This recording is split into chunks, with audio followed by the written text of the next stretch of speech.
अस्सलामुअलैकुम, मैं हूं शफीउल्लाह शेख। आपका खैर मक़दम करता हूं न्यूज़ लाइन 16 में। नाज़रीन, अब तक हम शहर कड़पा, शाहीन बाग, जेएसी से कई ऐसे इंटरव्यूज़ करे हैं, कई सवालात करे हैं, लेकिन आज थोड़ा हटके जो हमारी हिंदुस्तानी मीडिया है, जो हिंदी मीडिया, गोदी मीडिया के सवालात हम बाबू भाई से करना चाहते हैं। तो सबसे पहले मेरा सवाल है बाबू भाई, आप ही क्यों जो ये मसले को लेकर शाहीन बाग चला रहे हैं? अस्सलाम वालेकुम रहमतुल्लाहि व बरकातुहू। जब भी कोई मसला आया, किसी न किसी को उठना ही पड़ता है। इस बार अल्लाह ने हमें मौका दे दिया, हम उठ गए, क्योंकि हम तो निकल पड़े मंजिल मकसूद की तरफ अकेले में, अगर लोग आते गए कारवां बनता गया। आज ये कारवां है, हमारे रहने ना रहने से भी कोई फ़र्क नहीं पड़ता। अगर हम मर भी गए, लोग इसे चलाएंगे, ऐसे लोगों को हमने तैयार कर लिया है। अल्हम्दुलिल्लाह। किसी एक को उठना था। जब अल्लाह के नबी सल्लल्लाहु अलैहि वसल्लम ने फरमाया था, जब जुल्म होते हुए तुम देखोगे, तुम्हारे हाथ से रोकने की ताकत हो तो तुम हाथ से रोको, ज़बान से रोकने की ताकत हो तो तुम ज़बान से रोको। इस बात के तहत जो है हम कमज़ोर ईमान वाले, दिल में बुरा मानेंगे, उनसे हट कर जो है अल्लाह से दुआ करके उतर गए कि हम बुराई को रोक के ही रहेंगे। इसलिए जो है अल्लाह की मदद थी, अल्लाह ताला ने चुन लिया था, वरना तो हम इस लायक नहीं थे। और बाबू साहब, अब ये बताइए कि जो दिल्ली के अंदर अरविंद केजरीवाल साहब, जो कि करप्शन के ताल्लुक से उन्होंने वहाँ पे प्रोटेस्ट किया और आगे चलकर आम आदमी पार्टी कायम कर दिए गए, क्या आपका भी ऐसा इरादा है कि आप इस प्लेटफॉर्म को यूज़ कर आप भी कोई पॉलिटिकल पार्टी बनाने का इरादा है? ऐसे तो बिल्कुल नहीं है, क्योंकि मैं पहले दिन से वाज़े कहते आ रहा हूँ कि मेरी जो दिली बात है, मैं इस तरह के इलेक्शन सियासत में कभी भी कोई अक़ीदा भी नहीं रखता और इससे कामयाबी होती बोलकर नहीं मानता। इसलिए मैं इस सिस्टम से ही दूर रहने वाला हूँ। मैं मानता हूँ कि दुनिया में खिलाफत के सिवा किसी और रास्ते से लोगों की निजात नहीं हो सकती।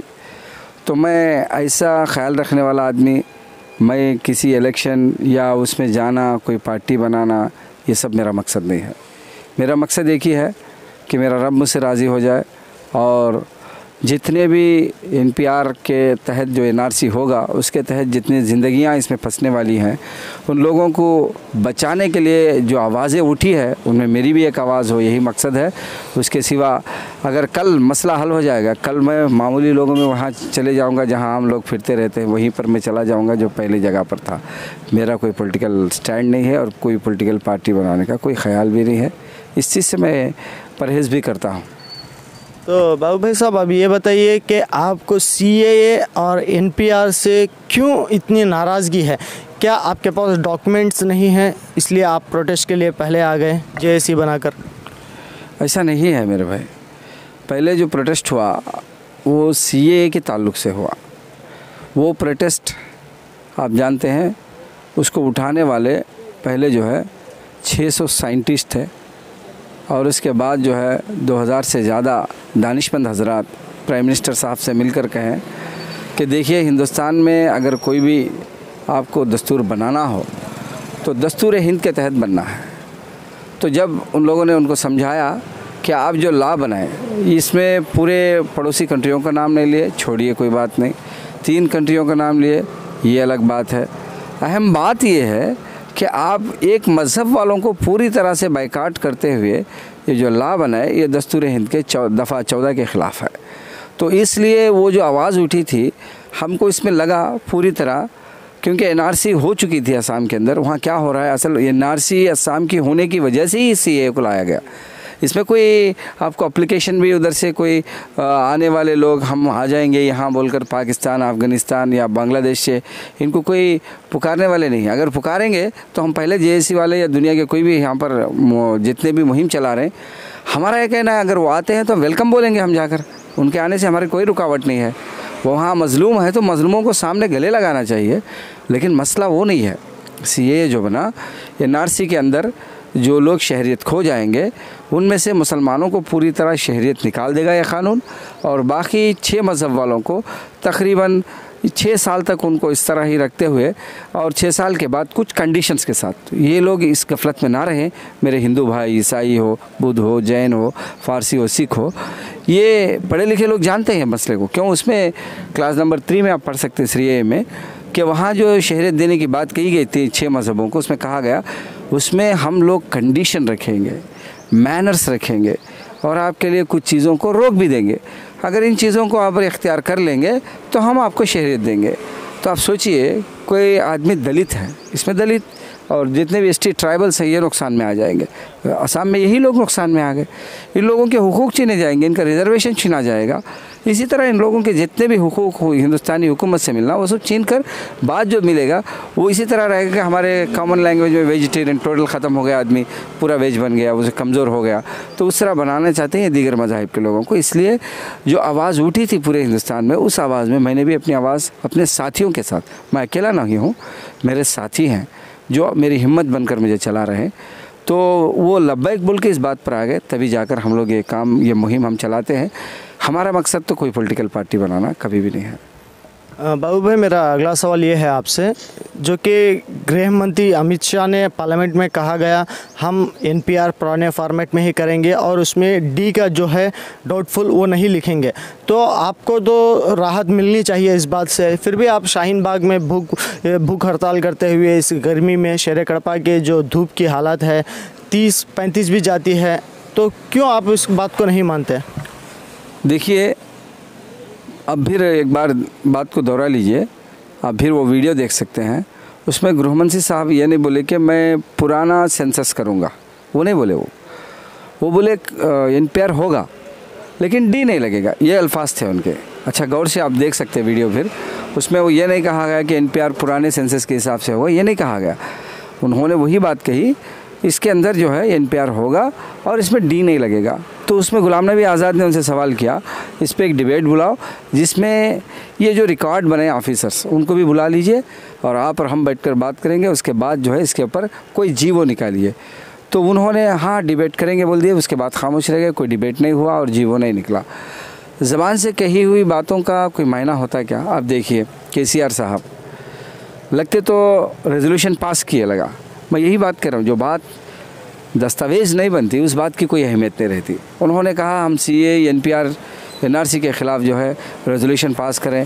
हमारे मजलिस वाले भी खुश हो गए, अकबरुद्दीन साहब मौजूद थे, 6 पेजेस का था रेजोल्यूशन, वो भी खुश हो गए, हम भी खुश हो गए कि रेजोल्यूशन पास हो गया।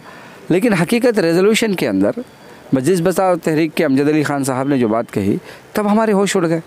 उसमें क्या कहा, पूरे 6 पेजेस के अंदर कहीं भी एनपीआर एनआरसी का कोई भी उसमें कोई बात नहीं कही गई, सिर्फ सीएए के ऊपर बात की गई है। सीएए में जो है तरमीम होनी चाहिए, ये सीएए सही नहीं है।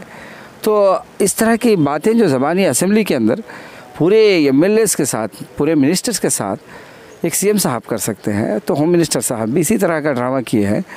और आप देख सकते हैं वो कहने के सिर्फ 2 या 3 दिन बाद सुप्रीम कोर्ट का जो एफिडेविट था उसके अंदर उन्होंने वादा कर दिया कि हम पूरे हिंदुस्तान में एनआरसी करेंगे। तो बात कहाँ रह जाती वो डी नहीं लगने की? डी तो आपको जानना चाहिए, आपको बोलकर तो डी नहीं लगाएंगे।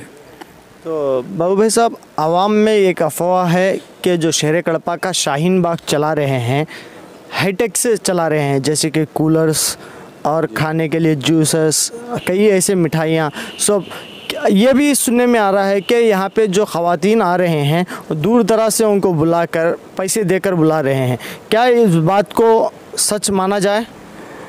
देखिए, पैसे देकर बुलाने की जो बात है सरासर झूठ है। यही बात शाहीन बाग के लिए भी कही गई, यही बात नेल्लूर के बाग के लिए भी कही गई। हर जो बाग लगा हुआ है उसके लिए पैसे देकर बुलाते बोले हैं, लेकिन पैसे देकर कितने दिन बुलाएंगे? आप देखे होंगे 7 तारीख की पब्लिक मीटिंग, उसमें इंटेलिजेंस और सब ये कहे, उस दिन एक एसआई साहब का कहना था, मैं बात समझने के लिए बता रहा हूँ, कि बारिश शुरू हुई तो कांस्टेबल ने एसआई साहब से कहा, साहब जो है हम लोग चले जाएंगे, बारिश शुरू हो गया, अब ये लोग भी चले जाएंगे। तो एसआई साहब ने कांस्टेबल से कहा, ये लोग पैसे लेकर आए हुए लोग नहीं हैं, ये पूरे दिल के साथ आए हुए लोग हैं, ये लोग यहाँ से जाएंगे नहीं, हमको यहाँ रुकना पड़ेगा। उसी तरह शाहीन बाग की जो भी माँ बहनें हैं उनके ताल्लुक़ से जो भी कहते हैं वो अल्लाह के यहाँ पकड़ में आ जाएंगे। ये माँ बहनें अपने घर से कुछ लाती हैं, यहाँ खिलाती हैं, देती हैं, और लोगों को बांटती हैं, लाने वाली चीज़ें वापस मर्दों को भी वहाँ बांटती हैं, तो ये उनके ऊपर तहमत है। ऐसा बोलने वाले अल्लाह को जवाब देंगे। हाँ, यहाँ पर कूलर है, बेशक कुछ मालदार हजरात थे जिनको लगा कि गर्मी हो रही है, वो कूलर दिलाए, कोई मीठा खिलाए, कोई खाना खिलाए, ये खिला रहे हैं, इसमें कोई झूठ नहीं है। वो लाते हैं, खिलाते हैं। तो जब लोग अपने इत्मीनान, जैसे कहीं कोई मुहिम चलती है, तो जैसे आप लोगों को याद होगा, जब भी आप सल्लल्लाहु अलैहि वसल्लम के दौर में जो कोई भी जिदाल हुआ, वो जिदाल के वक्त मुजाहिदीन जाकर लड़ते थे, तो उनकी मदद में कुछ लोग जो है उनके इंतज़ामात, उनके घर के इंतज़ामात और वो लोगों के पूरे इंतज़ामात करते थे। तो वो कॉमन चीज़ है। अब वो चीज़ जो है यहाँ लोग जो भी आते हैं उनका खाने का इंतज़ाम करना, वो एक नेकी समझ कर रहे हैं। उनसे जाकर हम ये नहीं कह रहे कि तुम करो, वो लोगों को बस इत्तला मिल जाती है यहाँ शायद आज इस वक्त खाना कमी है। हम देखिए, जब ये 4 दिन पहले हमारे पास वाकई लिस्ट ख़त्म हो गई थी, उनमें से एक लोगों में से एक रोटी बेचने वाला आदमी जो जारी की रोटी बेचता, वो आदमी आगे बढ़ के आया, भैया मैं ही खाना खिलाऊँगा। हमने कहा आप गरीब आदमी हो यार, मैं इतना भी गरीब नहीं हूँ, मैं 100-150 आदमी का खाना खिला सकता हूँ। गया, दूसरे दिन दोपहर 150 आदमी का खाना लाया। अब सोचिए, लोगों में जो फ़िक्र है, वो फ़िक्र अपने रब को राज़ी करने की है और कौम की इस माँ बहनों को और यहाँ बैठे हुए लोगों को वो अपनी खिदमत के ज़रिए से, यानी कुछ लोग लड़ेंगे और कुछ लोग उनकी मदद करेंगे, उसके तहत ये काम हो रहा है। बाबू भाई, मेरा आखिरी सवाल है, ये जो शाहीन बाग है, दिल्ली का तो हमको पता नहीं, लेकिन शहर कड़पा का शाहीन बाग कब तक ऐसी भूख हड़ताल पर चलने वाला है? अगर हम देखा जाए तो आने वाले कुछ ही दिनों में सुप्रीम कोर्ट भी इसके ऊपर सुनवाई करने वाली है। क्या ये सुनवाई अगर एक्सटेंड होती गई, जैसे बाबरी मस्जिद का मसला एक्सटेंड होता गया, वायदे ऐसे होते गए, जब तक वायदा ऐसे ही बढ़ते रहेंगे तब तक आप भूख हड़ताल पर बैठे रहेंगे या फिर बीच में उठने का इरादा है? जी, हमारी ये कोशिश है, पहले हमारे रियासत आंध्र प्रदेश से हम NPR रुकवाएं, उसके बाद हम अगला क़दम क्या होगा प्लान करेंगे। रियासत आंध्र प्रदेश अगर NPR रोक देती है तो उसके बाद के क़दम हम प्लान कर सकते हैं। CAA के ताल्लुक़ से सुप्रीम कोर्ट का वर्डिक्ट जो है वो इतना जल्दी आने वाला नहीं। आपकी बात बिल्कुल सही है। बाबरी मस्जिद का तो लगा तकरीबन 90 साल से ज़्यादा केस चला, 49 बोले तो तकरीबन 70 ईयर से ज़्यादा चला। उससे पहले से भी केस था, 1844 में केस हुआ था ब्रिटिश के दौर से, मैं वो भी मिला के बोल रहा था, तकरीबन 100 सालों का केस चला वो। तो हमारा ये मानना है कि हम इस मुहिम को ज़िंदा रखें और अगले आने वाली पीढ़ी इस कमान को संभालेगी, जिसके ज़रिए से हिंदुस्तान में जो दस्तूर के ख़िलाफ़ काम करने वाली हुकूमतें हैं वो तो 5 साल की पीरियड के लिए आती हैं। अब इनका पीरियड 1 साल के समझिए 6, 7, 8 महीने हो गए हैं, अब बचे 4.5 साल, और उसके अंदर वो जो कुछ करना चाहें करेंगे। लेकिन अवाम भी खामोश तो नहीं बैठेगी, किसी न किसी मसले में हमारे साथ जुड़ जाएगी और पूरे लोग जितने भी मज़ाहिब के लोग हैं वो भी जुड़ जाएंगे। अभी जुड़कर हैं कम्युनिस्ट हजरात और दूसरे कांग्रेस वगैरह, उसी तरह सेकुलर माइंडेड पीपल भी इसके साथ जुड़ जाएंगे। एक लंबी वक्त की जंग है, आपकी बात सही है, जैसे अंग्रेज़ों के साथ जंग हुई, लेकिन उसके स्टेप्स अलग रहेंगे। जैसे लंबा वक्त हो जाता, उसके लिए क़दम ब क़दम आपको अपनी प्लानिंग बदलते हुए काम करना है। शाहीन बाग एक तरफ चलता रहेगा, कुछ ही लोग या 100 के लोग वो चलेगा, लेकिन उसके अलावा स्टेप्स अलग होंगे, अभी मुहिम का रुख अलग बनेंगे। जैसे चेन्नई के अंदर हुआ, चेन्नई के अंदर जो करानों का डराना देखे जाकर शाहीन बाग की तरफ जाकर, चेन्नई शाहीन बाग की तरफ लोगों ने फ़ौरन जो है हाई कोर्ट को जो है जाकर घेरे में ले लिया, 5000 से ज़्यादा लोगों ने। क्यों? क्योंकि मुहिम के अंदर कई किस्म के स्टेप्स होंगे, ये परमानेंट स्टेप नहीं है, ये मुहिम का एक हिस्सा है। तो आगे चलकर हो सकता है कि उस वक्त हम प्लान बदल सकें और कोई रास्ता दूसरा अपनाएं, तो वो हालात को पकड़ कर होता है। लेकिन जब तक रियासत आंध्र प्रदेश NPR को नहीं रोकेगी तो हम कोई दूसरी सोच इस वक्त तो रखेंगे नहीं। शुक्रिया। नाजरीन, जैसे कि गोदी मीडिया जो सवालात करते हैं उससे तो थोड़ा कम हम भी किए हैं, लेकिन बाखूबी जो भी सवाल थे उसके सही जो है जवाब दिए बाबू भाई साहब। नाजरीन, हक़ और बातिल मैं आप पर छोड़ता हूँ, इस वीडियो को पूरा देखें और आप ही समझें और शहर कड़पा के शाहीन बाग की हिस्ट्री जानिए। कैमरा पर्सन नईम के साथ शफीउल्लाह, न्यूज़ लाइन 16 कड़पा।